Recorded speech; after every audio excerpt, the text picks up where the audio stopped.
మీరందరూ చాలా మంది పక్కన తెలంగాణ నుంచి వచ్చారు.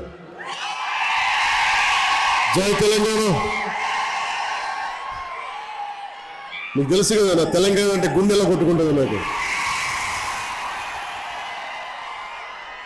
నాకు ఇష్టమైన పాట తెలుసు కదా, బండెలక బండి గట్టి 16 బండ్లు గట్టి ఏ బండిలో పోతావు కొడుకు నైజాం సర్కరోడ. అలాంటి పోరుగడ్డ తెలంగాణ నుంచి వచ్చారు మీరు. మీరు మహారాష్ట్రలో ఉన్నా, బోకర్లో ఉన్నా, మీరు గుండెల్లో మరాఠా శౌర్యాన్ని నింపుకున్నారు, తెలంగాణ పోరాట స్ఫూర్తిని నింపుకున్నారు. కాంగ్రెస్ అధికారంలోకి వస్తే తమ ప్రభుత్వం మహిళలకు ఏటా కొంత మొత్తాన్ని అందజేస్తుందని చెప్పారు.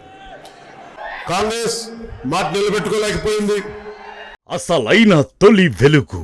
ఫాలో వాట్సాప్ @తొలి వెలుగు official.